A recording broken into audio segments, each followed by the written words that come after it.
구금된 한국인들의 영사면담을 끝낸 정부는 오늘부터 자진 출국에 대한 개인 의사를 확인하는 절차에 들어갔습니다. 많은 이들이 출국을 선택하겠지만 구금자 중 일부는 미국 현지에 가족이 있다는 이유 등으로 재판 절차를 밟겠다고 선택할 가능성이 있습니다. 체류 의사나 자진 출국이나 이렇게 몇 명 정도나 지금 확인이 됐나요? 지금 현재 말씀드릴 수 있는 상황이 아니고 저희가 나중에 적절한 시점에 말씀드릴 수 있습니다. 자진 출국할 경우 차후 미국 입국 시 불이익을 우려하는 목소리가 높은 상황. 정부는 미국에 이미 있는 제도라며 자진 출국할 경우 5년 입국 제한 등의 불이익은 없다고 강조했습니다. 또 미국 측에서 협조를 잘해줘서 석방 협의도 원만하게 진행되고 있다고 밝혔습니다. 여러 가지 해결해야 될 행정적, 기술적 사항들이 많이 있는데요. 미국 측에서 협조를 잘 해줘서 지금까지는 그럭저럭 원만하게 해결하고 오고 있습니다. 다만 미 행정부는 여전히 강경합니다. 구금된 사람들 대부분이 출국 명령을 무시해 구금된 거라며 곧 추방될 예정이라고 말했습니다. 특히 일부는 범죄 활동과 관련돼 있어 그에 따른 결과에 직면할 거라고 경고했습니다. A few of those had criminal activity beyond just being here past final removal orders, and they will face the consequences for that. 우리 정부의 발표와는 온도차가 있는 대목입니다. 자진 출국과는 달리 추방은 미국 재입국 제한 등 큰 불이익이 따릅니다. 워싱턴에서 KBS 뉴스 김지숙입니다. 트럼프 미국 대통령은 기자들의 질문에 이번 한국인 노동자 구금 사태가 한미 관계를 악화시키지는 않을 거라고 말했습니다. Is it straining the relationship with Korea at all? No, we have a great relationship with South Korea. Really good relationship. 트럼프 대통령은 문제가 생긴 곳이 배터리 공장임을 언급하며 미국 내 전문 인력이 부족하면 다른 나라에서 전문가들을 불러오는 방법을 제시했습니다.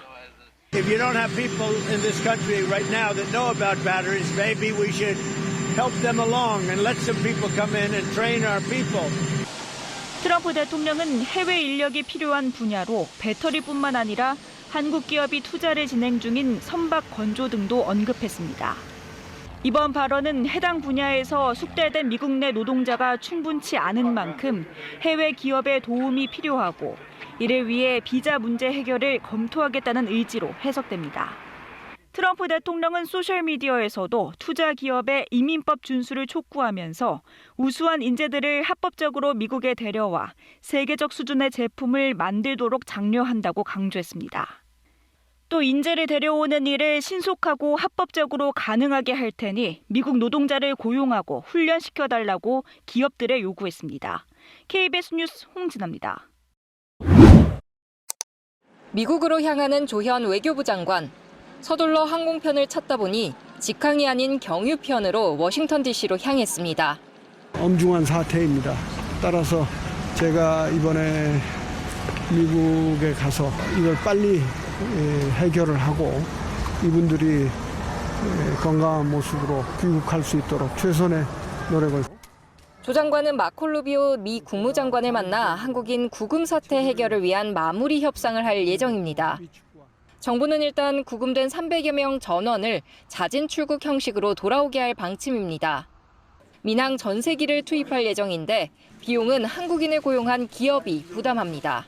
전용기 300명 우리 분들하고 같이 귀국하는 거예요? 그것도 염두에 두고 있습니다. 그렇게 말씀드리겠습니다. 자진 출국을 하면 개인별 체류 신분에 따라 미국 재입국 시 불이익이 있을 수 있다는 우려가 나왔는데 정부는 이 문제도 미국과 협의했고 이미 큰 틀에서 합의를 이뤘다고 강조했습니다. 저희는 처음부터 개인적 불이익이 없는 것을 전제로 한다는 것을 가지고 협상을 했습니다. 그 점은 분명히 하도록 하겠습니다.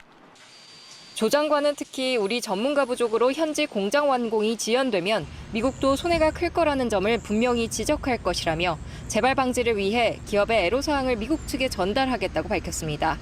KBS 뉴스 조혜진입니다. 정부가 미국과 협의하는 건 크게 두 갈래입니다. 먼저 취득률이 10%도 안 되는 전문직 취업비자 H-1B의 한국인 쿼터를 배정받는 방식입니다. 칠레가 연간 1,400명, 싱가포르가 연간 5,400명 H-1B에서 파생된 비자를 배정받는데 2003년 FTA 협상 때 얻어낸 결과입니다. 이후 쿼터가 신설된 사례는 없지만 정부는 양국이 합의한 투자 규모를 강조하며 미국을 설득할 방침입니다. 협의의 또 다른 갈래는 입법을 통해 한국인을 위한 별도의 비자, 이른바 E4 비자를 만드는 겁니다. 호주가 이 방식의 E3 비자로 연간 1,500명의 비자를 확보했는데 2005년 미 의회가 통과시킨 유일한 사례로 당시 부시 행정부가 입법에 적극적인 역할을 했습니다. E4 비자를 만드는 한국 동반자법은 현재 미 의회에 발의돼 있습니다. 연간 최대 15,000명이 체류할 수 있도록 하는 내용인데 이 법안은 2012년 첫 발의 이후 지금까지 의회의 문턱을 넘지 못하고 있습니다. 낮은 우선순위와 양당 간 이견 때문이었는데 정부는 이번 사태로 관심도가 높아진 점에 주목하고 있습니다. 미국이 원하던 대미 투자 과정에서 일어난 일이기 때문에 이번 사태를 계기로 법안이 통과할 가능성도 높아진 거로 보고 있습니다. 좋은 방향으로 E4와 또는 쿼타 또는 두 개를 다 합해서 할 수 있는 모든 것을 협상을 해보도록 하겠습니다. 이런 사태가 재발하면 한미동맹의 뇌관이 될 수 있기 때문에 조현 장관 방미를 계기로 정부는 비자 문제 해결에 총력을 기울일 것으로 보입니다. KBS 뉴스 김경진입니다. 구금된 우리 근로자 중 상당수는 장비와 설비 담당 협력사 직원입니다.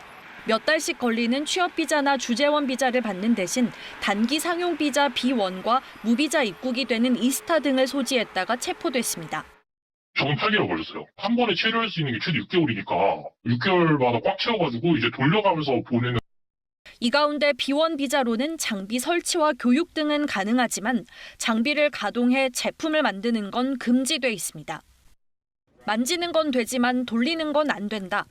이번 역시 모호한 경계에서 관행대로 일하다 단속에 걸린 겁니다. 업계에선 예견된 사태란 반응. 대미 투자가 크게 늘며 비자 확대를 꾸준히 요구했고 트럼프 정부 초기인 지난 2월에도 재계는 비자 쿼터 문제를 제기했습니다. 산업부는 오늘에야 비공개로 기업들과 긴급 간담회를 열었습니다.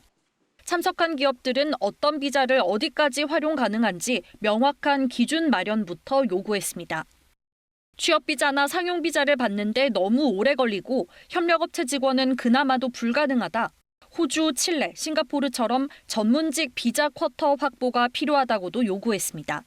정부는 비자 정책 공백이 있었다며 개선 의지를 밝혔습니다. 최근에 미국의 이제 비자 관련 단속이 굉장히 강화됐기 때문에 저희가 7월 달에 5월 달에 회의를 했는데 작동이 안 된 느낌이 있어서 비자 안정성이 보장 안 되면 한미 간 대규모 조선 협력 마스가 프로젝트 등에도 걸림돌이 될 수 있습니다. KBS 뉴스 이도윤입니다.